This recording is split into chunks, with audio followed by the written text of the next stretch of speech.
Good afternoon, everybody, or good morning. I am going to be canning some tomatoes, diced tomatoes, that my mother-in-law gave us, and I'll show you right here. I've got my dishwater so I can do some dishes too. So I'm getting all these in here so I can get them blanched. And they're pretty good sized tomatoes.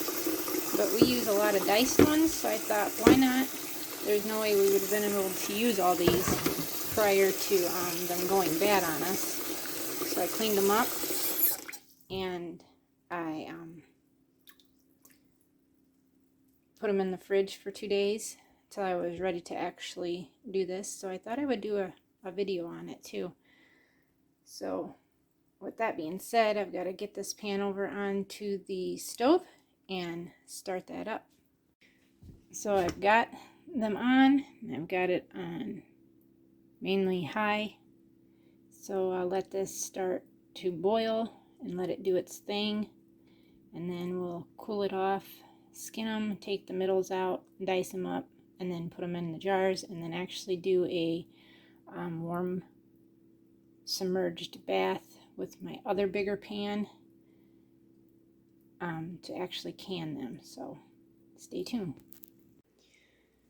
Okay, so I let them boil for about 8 minutes, and I've got cracking, as you can see, on almost every one of them. I tried flipping some of these over that were on top. The water is like really hot. So I'm going to let them just soak here, let them cool off, and then I'll start peeling the skins off, take the middles, the cores out, and then dice them up, and then we can get them canned. Okay, I got the tomatoes here cooled off enough to where I can handle, and I actually let them set overnight because they had so much heat still in them. So I'm going to just do as much as I can in this bowl, and then I'll chop them up, dice them.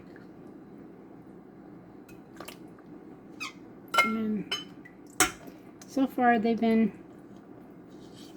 most partly easy to peel the skin off.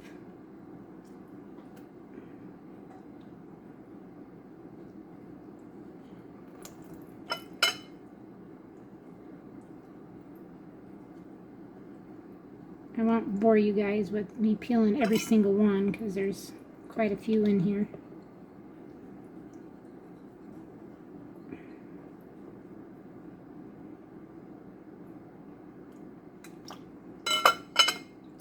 But I kind of just want to show you, to those that maybe have not done this before, pretty much how easy it is to peel them after you get them to the point where their skins are busted. And then you just pull on them and they come undone.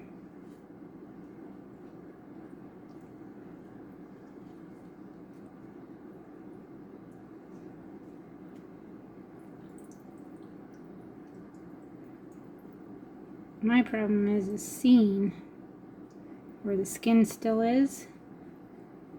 So I can feel that there might be one right here, but I'm having a hard time pulling it off. If it is there, I'm saying.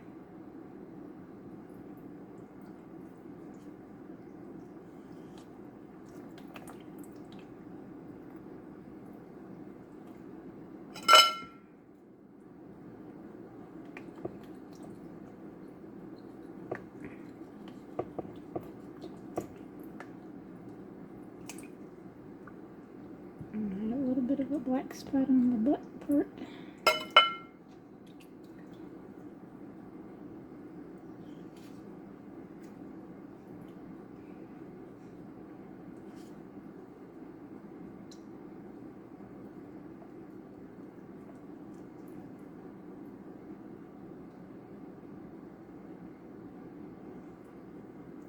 I wish I could say that these were our tomatoes, but thankfully my mother-in-law, she grew some, and hers actually produce, so it's nice that she's able to share them with us.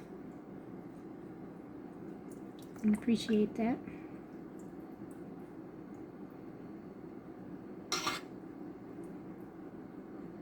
I could still feel a little bit right there, I'm thinking.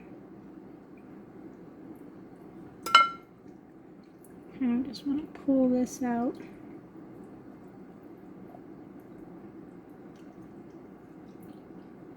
And see if I can't peel it off. All it did was took the meat. But I'll do one more, and then I'm going to shut the video off so I could try to get the rest of these done. At least as much as I can get in this bowl, and then I'll show you getting them put into the jars and then getting them into a bath water for canning. I don't have a pressure cooker. My grandmother used the pressure cooker for as long as I can remember being a kid. And she always had two. But I've only ever used this way of method, and it seems to work just fine. Okay, let me wipe my hands off so I'll get out of the camera for a little bit. And then I got to stop this video for now, so hold tight. Okay, I've already got one done. So they're practically so soft that I don't even have to cut them. I'm just pulling them apart to try to make bite-sized pieces, and then I'm just tossing them in there. So that's what I'm doing, because they're so soft. They didn't actually need to be cut up. So what I'm also doing is when I get to the top, I'm putting a little bit of Himalayan salt in there and some garlic powder to give it a little bit of a flavor to it too. I thought about putting actual garlic cloves in it, but then I thought, no, maybe I shouldn't do that.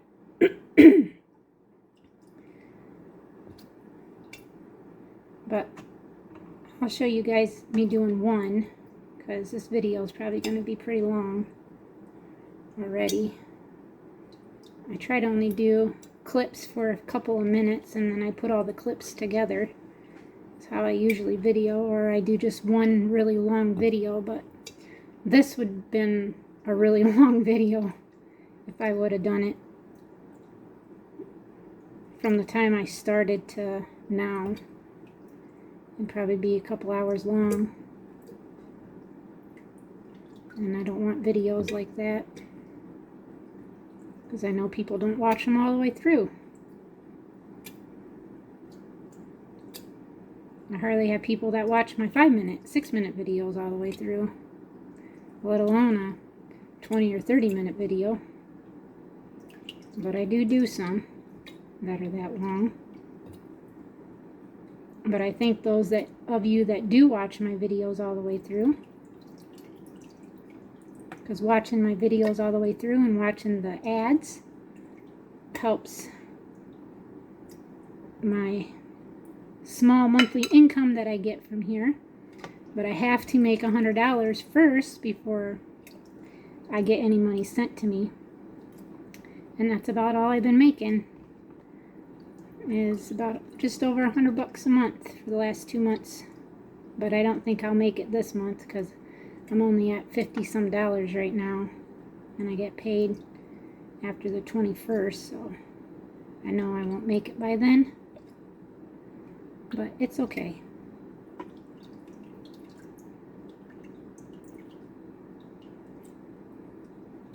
Because that $100 or just over pays for 2 round bales, or helps pay for some hay, or grain, I mean. Of course, they don't pay for the month of grain, but it pays for grain. because our grain bill usually is just over $100. Sometimes every week, sometimes it's every other week. Okay, so I'm at the top on this, so I'm going to take some of this juice, and I'm going to fill it the rest of the way up with this juice. Like this, up to that brim. Let me wash my hands real quick.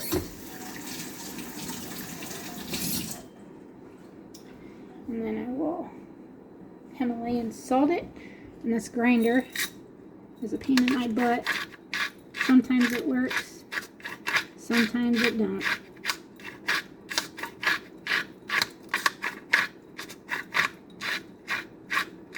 Okay, so there's that. And I just use garlic powder. I'm just going to stick a little bit on the top of that. And then I want to wipe this off the brim, make it nice and clean. And then put this on there. So I think I got enough for maybe one more, and then the rest will be just juice, which is fine. But I'm not going to bore you with that. I'll shut this back off, and then I'll start it back up once I get them into the pot to do the 45 minutes of the candy.